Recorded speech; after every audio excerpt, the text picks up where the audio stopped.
Welcome to this episode of Art at the Clayton Center. Tonight, Clayton Visual Arts, that puts on this series every month, is honored to have two of their very own. We do this occasionally to allow our members to show off their talent, and we have some wonderful talent. Tonight, the first artist, we have two artists displaying tonight. The first artist is the current president of Clayton Visual Arts. Her name is Prete.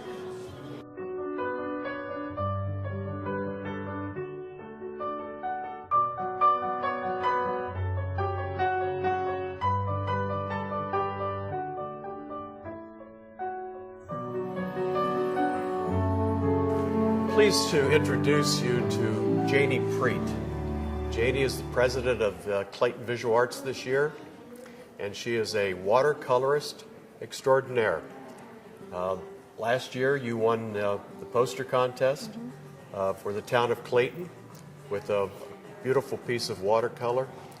And tonight, how many pieces do you have on the show tonight? Let's see, I think I have 18. 18? 18 pieces. Well, they're beautiful. And is there a theme to them? It seems like a lot of ladies dancing around. There are a lot of ladies, and they're all in color. I grew up with a single-parent mother with a lot of women raising me in my family. So through that and women friendships, women have a special meaning to you. Doesn't mean I don't like men, but I do value women and their journey. And this is about a journey, my journey through art, and women's journey of joy and struggles. And they have beautiful dresses, festive. They do. So, and I love color. So, but journey. All right. One of the things that I always find striking about your work is that it's bright, it's colorful, it's fun, it's cheery. And I think that one of the things that I admire about you, a lot of artists don't market very well. But you seem to get out and market, and you have work in a lot of places. You want to tell us some of the places, some of the other places we can go to see your work? Well, as you know, I lived for many years on the coast of North Carolina, so I still exhibit there in Beaufort, North Carolina. I exhibit at Handscapes, which is an old gallery. And then I also exhibit here in Clayton as well. I exhibit at Right Angles Framing Gallery here in Clayton, and Eye of the Eagle. And I have a website, so that kind of... When you have work, I know you have work over at Johnson County Memorial Hospital. Mm-hmm, yeah. Very pretty work over there, and so forth. Well, you pointed out that you moved here from the coast, but I believe you grew up in the Boston area? Mm-hmm, I did. And then you've lived a lot of places in the United States, haven't you? I have, yes. I've moved around a little bit, and I think I've been on the coast the most years. I was there maybe 15 years. And we thought we needed a change. So we came to Fuquay, looking around, couldn't find anything. And one very, very rainy day, the real estate agent drove us into Clayton. And there was my house.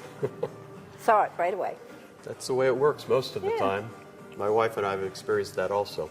Well, tell us a little bit about what inspires you. How do you come up with these ideas? Well, you know, I'm kind of an unorthodox painter.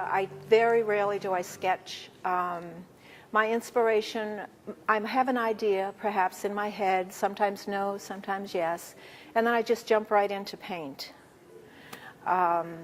Watercolor to me is a partnership between the artist and watercolor, who likes to control itself. It doesn't like other people controlling it. So together, as the painting begins to evolve, I see it happening.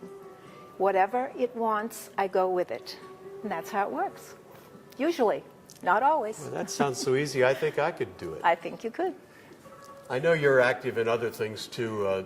You do an outreach program. Mm-hmm. You want to tell us a little bit about that? Well, I started working with the seniors. Some of them are challenged over at the Clayton Senior Center.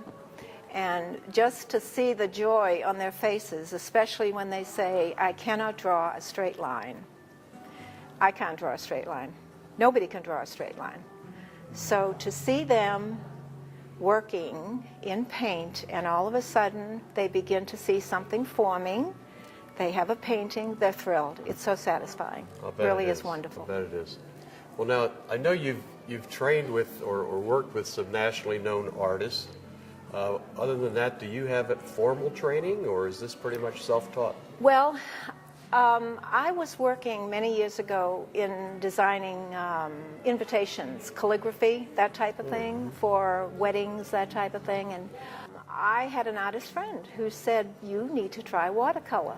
And the flow of the paint and the water makes everything work. Water is like life, you know, it's the flow of water and life and makes the paint work.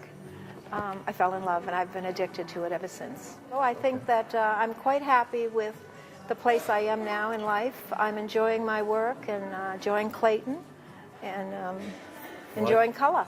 I can tell you we are thrilled to have you here. Oh, thank you. I love working with you on the Clayton Visual Arts Board of Directors and so forth. She will be coming off as president in June, so I guess she'll be doing a lot more painting in her studio at home. Yeah, exactly. Thank you, Janie, very You're much. welcome. Appreciate Thanks. it. Thank you.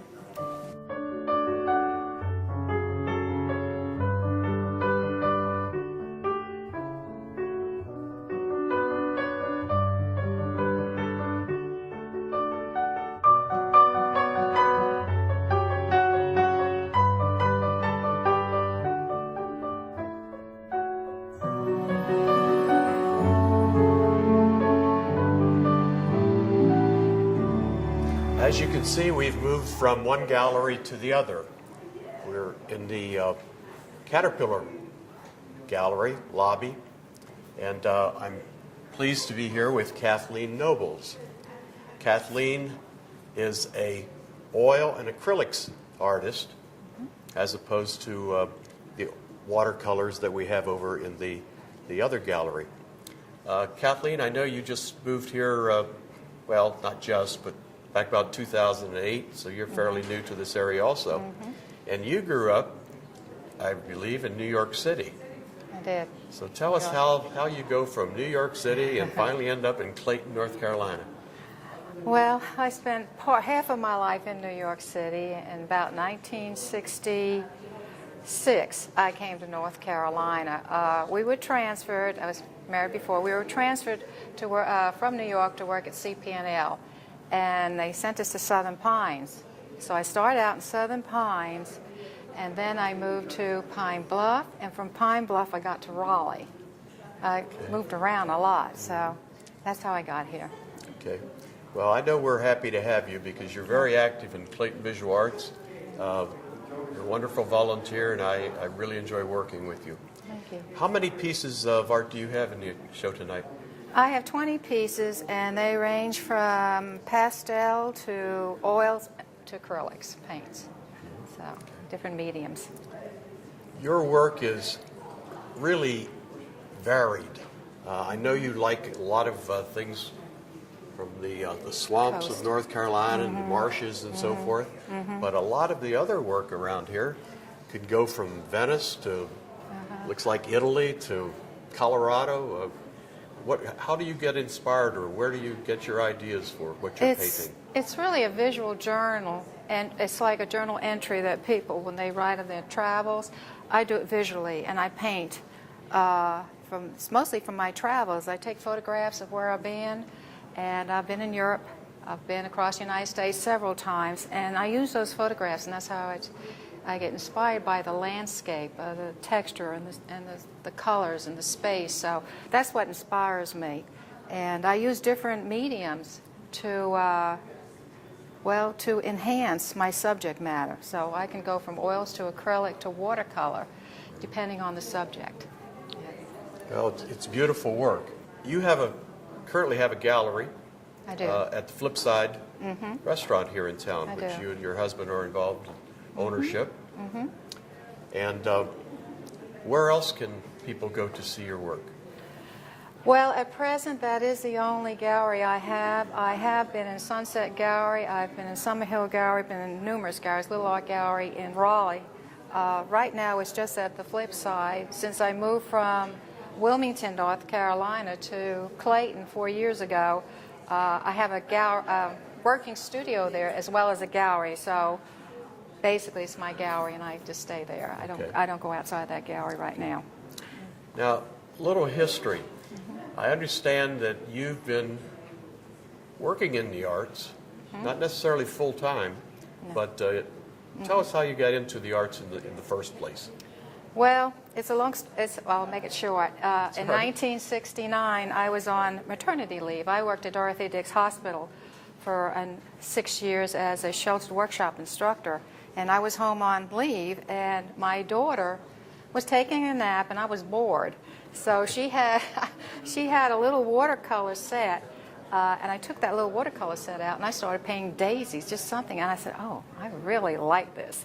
And it was just something that I couldn't stop. It's become a lifelong obsession with painting. It's a way for me to create and express myself. So I started in 1969, but I didn't take it too seriously until about 1995. Prior to that, I was a graphic designer as well. So, and I returned to school and graduated in 1981 from Meredith.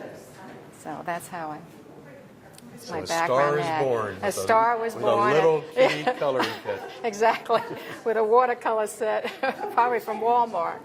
Yeah. Well, now you mentioned Dorothea Dix and Meredith. I know you've done teaching there and sort of outreach programs. Tell us a little bit about that work. I taught art therapy at Dorothea Dix Hospital at night because I worked there during the day. That I was a volunteer, and that was very, very rewarding. I actually had a young man accepted into art school via working with him. Wow. I also taught at Meredith the gifted and talented children. They have special programs, and I incorporated the art into the environment. So that was a lot of fun. I also did a lot of workshops in Garner as well years ago. So. Well, the work is beautiful. Thank you. I think it's a great show that CVA was able to put on tonight with you and Janie, and I hope a lot of people will come out and take a look at it. This work will be hanging here for the entire month. You can come in any day during the week. The Clayton Center is open, and if there's an event here on the weekends, you can also get in and take a look at it. So I urge you all to come down and view the art at the Clayton Center. Thank you, Larry. Thank you.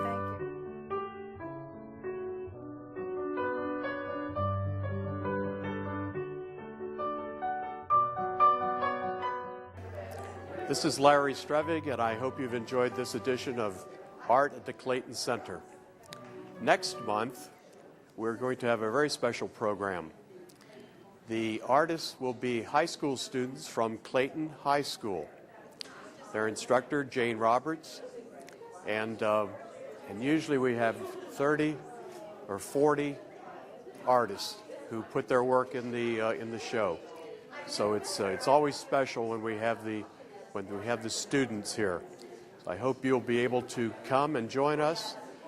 As usual, we will have a reception during that outing on Thursday, May 3rd.